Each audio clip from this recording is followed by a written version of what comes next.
गौतम बुद्ध और आलसी आदमी की कहानी। गौतम बुद्ध अपने ध्यान में बैठे थे कि वहां पर एक आदमी आया। ये आदमी अपने आलसीपने से बहुत ज्यादा परेशान था। आलसी आदमी गौतम बुद्ध से बोला, महात्मा जी मेरी मदद कीजिए, मैं अपने आलस्य से बहुत ज्यादा परेशान हूं। आप ही कोई उपाय बताइए जिससे मैं आलसीपन से छुटकारा पा सकूं। गौतम बुद्ध ने उस व्यक्ति से कहा, पहले मुझे यह बताओ कि तुम्हें क्यों लगता है कि तुम आलसी हो। आलसी आदमी बोला, सिर्फ मुझे नहीं, मेरे परिवार वालों को और मेरे आसपास के सभी लोगों को ऐसा लगता है कि मैं आलसी हूं। गौतम बुद्ध ने फिर उससे पूछा, क्या तुम जानते हो आलस्य होता क्या है? आलसी व्यक्ति बोला, नहीं, मैं नहीं जानता, किंतु मैं इतना जरूर जानता हूं कि आलस्य बहुत बुरी चीज है। इसकी वजह से मुझे बहुत नुकसान हुआ है जीवन में। गौतम बुद्ध बोले, जिस परेशानी से तुम छुटकारा पाना चाहते हो, पहले उसके बारे में पूरी जानकारी ले लोगे तो उससे छुटकारा पाना आसान हो जाएगा। आलसी व्यक्ति बोला, भगवान इतनी बुद्धि तो मुझ में नहीं है, आप ही मुझे इस समस्या के बारे में जानकारी दीजिए। गौतम बुद्ध बोले, आलस्य एक मानसिक अवस्था है, एक विचार है जिसे जाने अनजाने में हम खुद ही जन्म देते हैं। आलस्य दो मूलभूत कारणों की वजह से ही जन्म लेता है, एक है शारीरिक और दूसरा मानसिक। शारीरिक कारणों में पहला कारण है गलत तरह का भोजन। हम सभी जानते हैं कि हमारे शरीर को भोजन से ऊर्जा मिलती है और यह ऊर्जा सजीव चीजों से मिले तो अच्छी, यानी कि प्राकृतिक रूप से जो हमें भोजन की वस्तुएं प्राप्त होती हैं, उनसे अगर यह ऊर्जा मिले तो हमारा शरीर इससे अच्छी ऊर्जा प्राप्त करता है। दूसरा कारण, हमारी शारीरिक गतिविधियां भी हमें आलस्य के चंगुल में फंसा सकती हैं। गौतम बुद्ध ने आलसी व्यक्ति को अपने शिष्यों की तरफ इशारा करते हुए कहा कि देखो, इनके चलने फिरने बैठने के तरीकों में तुम्हें कुछ अलग नजर आ रहा है। जब आलसी व्यक्ति कुछ समझ नहीं पाया, तब गौतम बुद्ध ने उससे कहा, मेरे शिष्य जब भी बैठते हैं तो वे रीढ़ की हड्डी को एकदम सीधा रखते हुए बैठते हैं।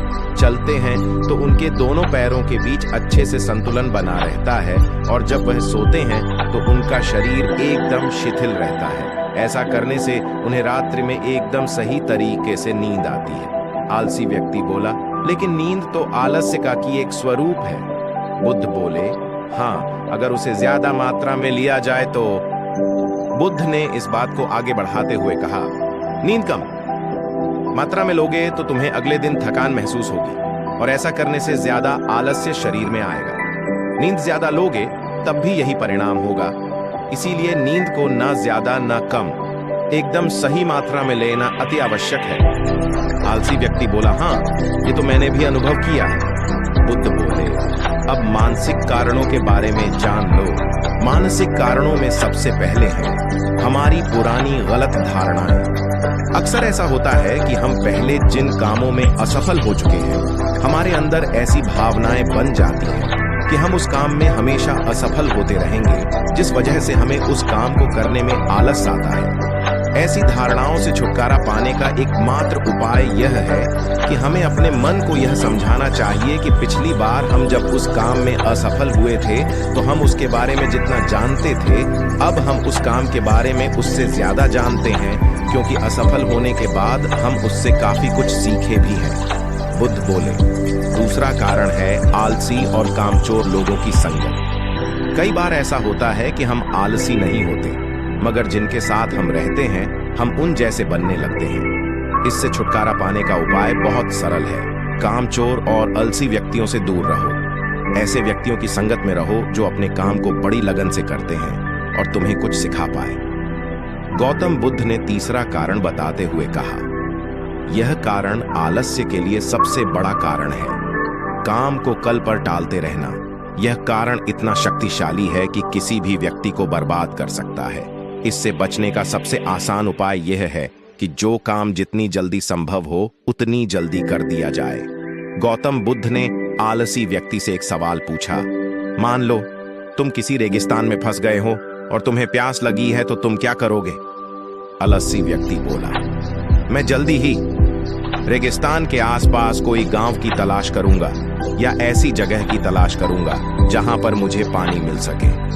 गौतम बुद्ध बोले, अगर तुम्हें काफी देर ढूंढने पर भी पानी ना मिले तब तुम क्या करोगे? आलसी व्यक्ति बोला, मैं तब भी अपनी तलाश जारी रखूंगा, क्योंकि ऐसी परिस्थिति में मेरे पास कोई और दूसरा विकल्प तो होगा ही नहीं। गौतम बुद्ध बोले, बिल्कुल सही। और यही है मानसिक स्तर पर आलस्य का चौथा कारण। किसी भी निश्चित लक्ष्य का ना होना, यह भी आलस की ओर लेकर जाता है। अब सुनो, पांचवें कारण के बारे में गौतम बुद्ध बोले। सोचो कि तुम्हारे पास काफी सारे सोने के दागिने हैं जो तुम्हें एक जगह से दूसरी जगह लेकर जाना है। तुम चलते चलते थक जाते हो और किसी पेड़ के नीचे बैठ जाते हो, और तभी तुम्हें दूर से तुम्हारी तरफ दौड़कर आ रहे डाकू दिखाई देते हैं। तो क्या तब भी तुम आलस करके वहीं बैठे रहोगे, या ऐसी परिस्थिति में तुम वहां से उठकर दौड़ने लगोगे? आलसी व्यक्ति बोला, जी, मुझे वहां से दौड़ना ही पड़ेगा, नहीं तो मेरी जान और सोने के दागिने दोनों खतरे में पड़ जाएंगे।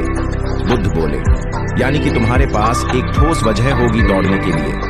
यही है आलस्य का पांचवा कारण, किसी भी काम के लिए ठोस वजह का ना होना। आलसी व्यक्ति महात्मा बुद्ध की बातों से संतुष्ट हुआ। वह बोला, महात्मा जी, मैं अब आलस्य के बारे में सब कुछ जान चुका हूं, और अब मैं इन सभी कारणों पर काम करूंगा और अपने आलस्य को दूर भगा दूंगा। दोस्तों, आशा करता हूं गौतम बुद्ध और आलसी व्यक्ति की कहानी आपको अच्छी लगी होगी, और इसे पढ़ने के बाद अब आप कभी भी जीवन में आलस नहीं करेंगे। तो अगर आप चैनल पर नए हैं तो चैनल को सब्सक्राइब जरूर करें